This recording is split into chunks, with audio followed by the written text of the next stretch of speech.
अब बात करेंगे उत्तर प्रदेश की। केंद्र सरकार के 9,12,000 करोड़ के बजट के बाद मुख्यमंत्री योगी आदित्यनाथ ने सिर्फ आर्थिक रोड मैप बल्कि सामरिक संदेश भी दिया है। उन्होंने अपने सोशल मीडिया हैंडल के कवर इमेज बदल दी है, जिसमें वह ब्रह्मोस मिसाइल के साथ खड़े नजर आ रहे हैं। यह बदलाव महज एक डिजाइन नहीं बल्कि एक रणनीतिक संकेत है। दरअसल उत्तर प्रदेश अब सिर्फ कृषि आधारित अर्थव्यवस्था से आगे बढ़कर रक्षा और उच्च तकनीकी उद्योगों की दिशा में भी कदम बढ़ा चुका है। मुख्यमंत्री का यह कदम दर्शाता है कि 2026-27 का बजट महज एक राजकोषीय दस्तावेज नहीं बल्कि एक विजन स्टेटमेंट है।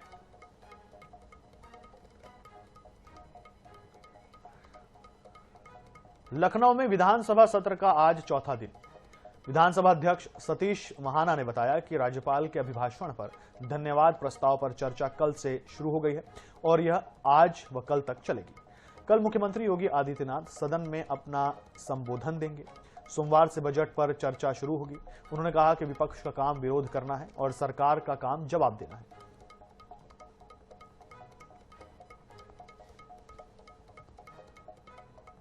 लखनऊ में विधानसभा में 9 लाख करोड़ रुपए से अधिक का बजट प्रस्तुत किया गया। कैबिनेट मंत्री नंद गोपाल गुप्ता नंदी ने इसे प्रदेश के विकास के लिए ऐतिहासिक कदम बताया। उन्होंने कहा कि प्रधानमंत्री नरेंद्र मोदी के मार्गदर्शन में तैयार यह बजट बुनियादी ढांचे, शिक्षा, स्वास्थ्य और रोजगार को नई गति देगा। नंदी के अनुसार यह बजट प्रदेश की 25 करोड़ जनता के हितों को मजबूत करेगा और आत्मनिर्भर भारत के लक्ष्य को आगे बढ़ाएगा।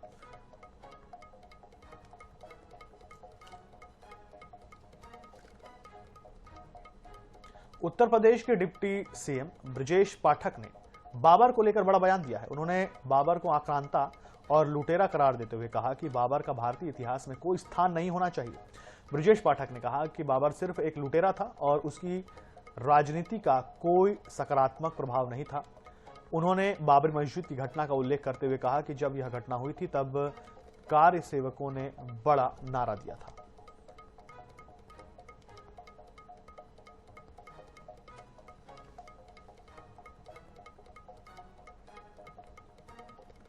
नोएडा में भारत अमेरिका ट्रेड डील के विरोध में भारतीय किसान यूनियन ने प्रदर्शन किया। किसान सेक्टर 19 स्थित सिटी मजिस्ट्रेट कार्यालय पहुंचे और एसडीएम को ज्ञापन सौंपा। उनका कहना है कि कृषि उत्पादों पर जीरो टैरिफ लागू होने से भारतीय किसानों को नुकसान होगा और उनकी आजीविका पर असर पड़ेगा। किसानों ने कहा कि देश की बड़ी आबादी खेती पर निर्भर है, ऐसे में यह फैसला चिंताजनक है। मांगे पूरी न होने पर आंदोलन तेज करने की चेतावनी दी गई।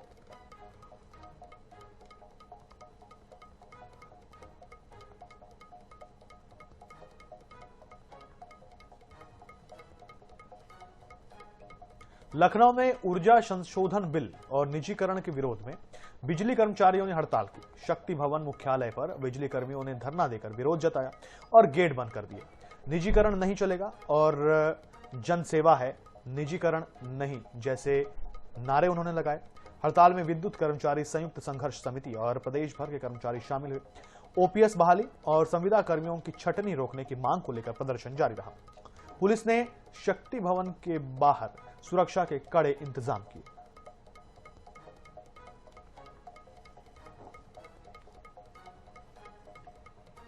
लखनऊ के केजीएमयू के बाल रोग विभाग में एक गंभीर मामला सामने आया है। एक जूनियर डॉक्टर ने एडिशनल प्रोफेसर पर अभद्र व्यवहार का आरोप लगाया है। शिकायत मिलते ही प्रशासन ने कार्रवाई करते हुए 11 फरवरी को विशाखा कमेटी गठित की।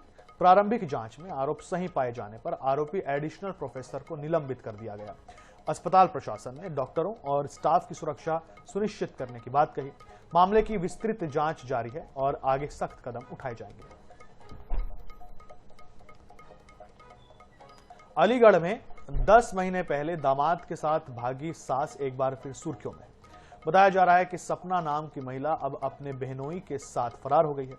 दामाद से पति बने राहुल ने दादो थाने में शिकायत दी है। दोनों बिहार के सीतामढ़ी में रह रहे थे। वहीं से सपना 2 लाख रुपए और जेवर लेकर चली गई। जानकारी यह भी है कि सपना के पति ने हाल ही में दूसरी शादी कर ली है। अभी तक मामला न सीतामढ़ी में दर्ज हुआ है और न ही दादो थाने में। सपना अप्रैल 2025 में मडराक से राहुल के साथ गई थी और अब 6 फरवरी को गंगिरी निवासी बहनोई के साथ फरार बताई जा रही है। बदायूं के उसहैत क्षेत्र के ग्राम मिर्जापुर अतिराज में बुधवार रात बिना अनुमति डॉक्टर भीमराव अंबेडकर की मूर्ति स्थापना कर दी गई। सूचना मिलने पर एसडीएम दातागंज धर्मेंद्र सिंह और सीओ उझानी पुलिस बल के साथ मौके पर पहुंचे और स्थिति संभाली। अधिकारियों ने ग्रामीणों को समझाया कि अनुमति मिलने के बाद ही मूर्ति स्थापित की जाए। इसके बाद मूर्ति को सुरक्षित स्थान पर रखवा दिया गया। इस दौरान कुछ महिलाओं ने विरोध किया, लेकिन समझाने पर सभी शांत हो गए। उसहैत, उसावा, हजरतपुर और कादर चौक थानों की पुलिस मौके पर तैनात रही। फिलहाल कोई शिकायत दर्ज नहीं हुई है और आगे की कार्रवाई जारी है।